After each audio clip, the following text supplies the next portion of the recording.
알려주는 예린입니다. 이번 주에는 제가 늦지 않고 찾아왔습니다. 제 영상을 보시는 많은 분들이 중국 어학연수나 또 중국 유학에 대해서 관심이 있으실 거라고 생각이 되는데요. 이번 영상은 그래서 중국 유학하거나 어학연수를 했을 때 어떻게 공부해야 하는지, 어떻게 생활해야 하는지, 그리고 또 중국 유학이나 어학연수는 준비할 게 뭐가 있는지, 입학 조건이나 입학할 수 있는 대학에는 어떤 대학들이 있는지에 대해서 아주 낱낱이 알려드리려고 하니까요. 평소에 중국 어학연수나 유학에 관심이 있으셨던 분들은 이번 영상을 끝까지 보시면 정말 많은 팁들을 얻어가실 수 있을 거라 생각이 됩니다. 자, 그럼 오늘 영상 본격적으로 시작해볼게요. 그럼 먼저 중국 대학 입시에 대해서 알려드리도록 할게요. 우리가 갈 수 있는 중국 대학에는 입학 전형이나 조건에 따라서 상이하지만 북경대, 청와대, 인민대, 상해교통대, 복단대, 상해재경대, 상해대, 화동사범대 등이 있습니다.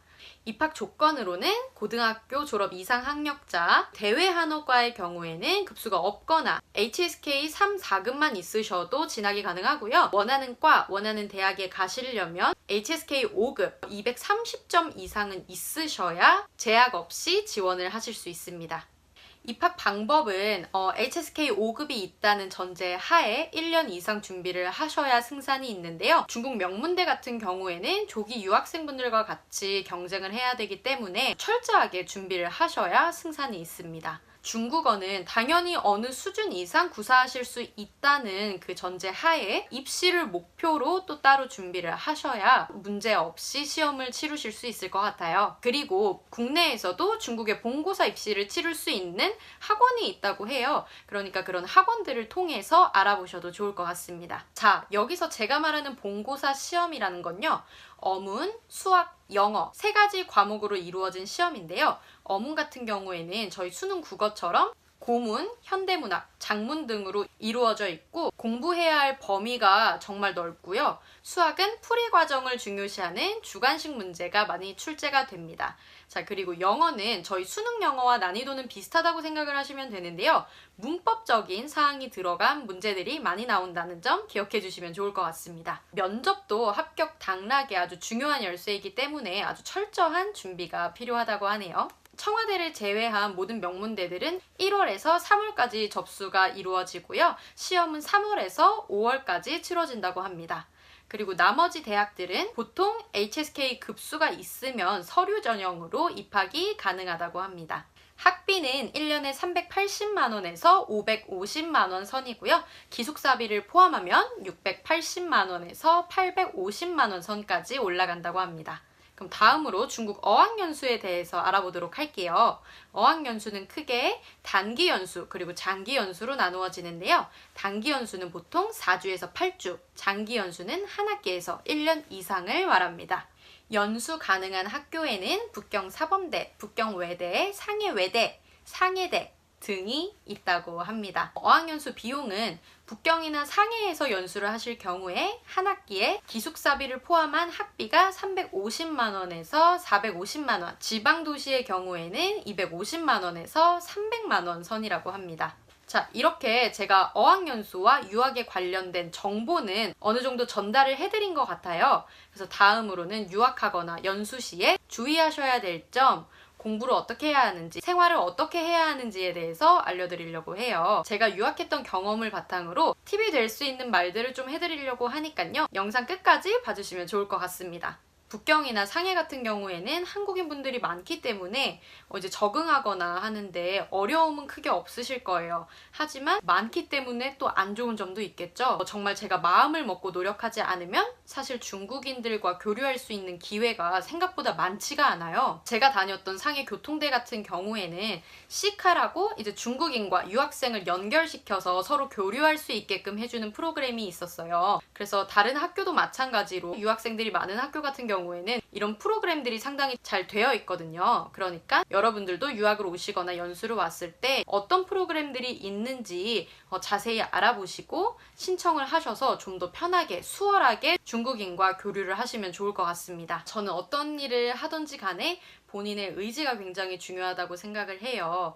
저도 고등학교 2학년이 끝날 무렵에 갑자기 이제 아버지가 주재원으로 발령이 나시면서 정말 뭐 준비할 새도 없이 생각할 새도 없이 중국으로 가족들이 다 가게 되었는데요. 저 같은 경우에는 가자마자 중국어를 전혀 하지 못하는 상태에서 대학 입시도 같이 준비를 해야 되는 상황이었기 때문에 뭐가 어렵다, 힘들다 이렇게 생각할 시간도 없이 정말 공부를 그때는 미친 듯이 했던 것 같아요. 제가 중국 학교 안에 있는 국제부, 그래서 기숙사에서 생활을 했는데요.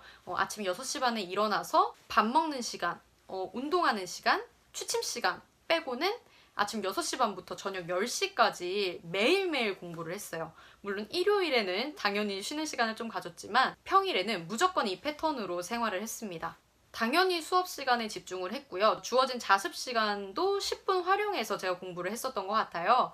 그렇게 해서 제가 중국에 간 지 6개월, 7개월 만에 CNHSK 5급을 230점으로 통과를 했습니다. 물론 저는 한국에서 이제 영어랑 수학은 계속 하다가 간 상태였기 때문에 영어나 수학 같은 경우에서는 중국어로 바꿔서 제가 연습만 하면 됐기 때문에 다른 조기 유학생들보다 그 영역에서는 조금 선방을 할 수 있었던 것 같아요. 그래서 중국어 실력이 그 조기 유학생분들 실력에는 제가 미치지 못했지만 다른 과목에서 이렇게 점수를 좀 메꿔가지고 입학을 할 수 있었던 것 같습니다. 그렇게 제가 원하던 대학, 원하던 과에 진학을 하게 됩니다.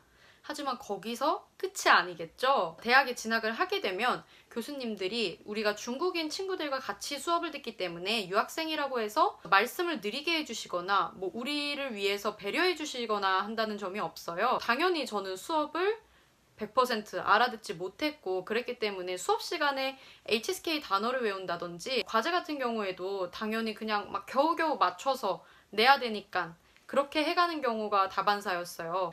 그래서 제가 이렇게는 안 되겠다 싶어서 휴학을 1년을 결심하게 됩니다. 휴학한 동안 노래도 좀 배워보고 제가 하고 싶었던 일들을 마음껏 하면서 좀 힐링의 시간을 가졌어요. 물론 제가 하고 싶은 일을 위해서 한 휴학이라서 제가 돈을 벌어서 생활을 하기는 했지만 그래도 그 1년이 저한테 정말 값진 시간이었습니다. 좋아하는 일이 얼마나 사람을 긍정적으로 만들고 끈기 있고 성실하게 만드는지를 정말 절절히 느꼈던 1년이었던 것 같아요. 그렇게 1년을 보내고 복학을 하고 나니까 정말 학교 수업도 너무 재미있고 저한테 주어진 이 상황을 충분히 최대한 활용을 해서 열심히 공부를 하고 또 외국인 친구들도 많이 사귀어야겠다는 생각이 들었어요.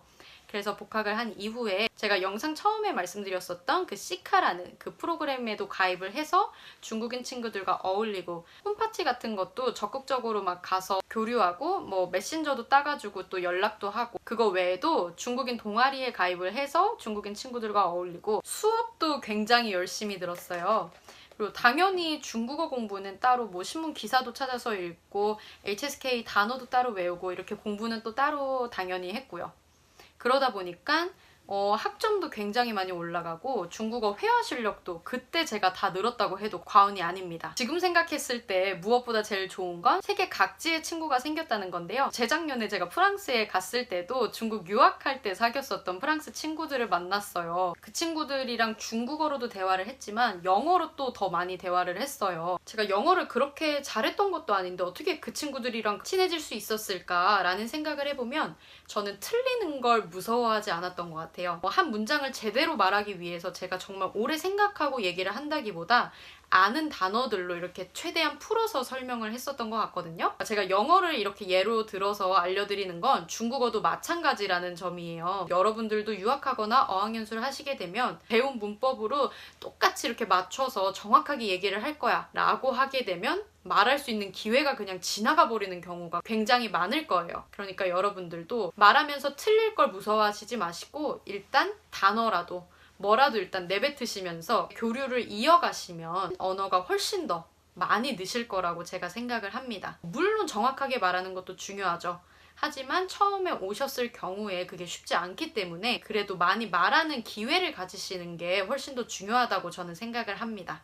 저 같은 경우에는 중국인 친구들과 교류할 때는 일단 막 말한 다음에 이렇게 말해도 돼? 하고 물어보면 중국인 친구가 이런 경우에는 이렇게 말하면 돼 라고 정정을 해줬어요. 혹은 중국인 친구들끼리 이렇게 대화를 할 때 제가 막 이렇게 듣고 있다가 저 표현 뭐지? 궁금하다 싶으면 대화가 끝나고 나서 너 아까 그렇게 말했던 거 무슨 뜻이야? 하고 물어보면 중국인 친구들이 착해요. 그래서 또 친절하게 얘기를 많이 해줘요. 그러면은 저는 그걸 핸드폰 메모장에 이렇게 적어놓고 해서 나중에 사용을 많이 했거든요. 그래서 제가 지금 컨텐츠를 만들 때도 그때 메모장에 적어놓은 내용들이 굉장히 도움이 많이 되고 있습니다. 결론적으로 제가 이번 영상에서 말씀드리고 싶은 점은 똑같이 유학을 한다고 해도 결과나 성과는 본인의 노력이나 의지에 따라서 정말 천차만별이라는 점이에요. 본인이 얼마나 적극적으로 행동을 하는가, 노력을 하는가에 따라서 정말 새로운 세상을 만날 수도 있고, 아니면 중국 졸업장만 따가거나, 아니면 어학연수 오셔서 오전에 수업만 듣고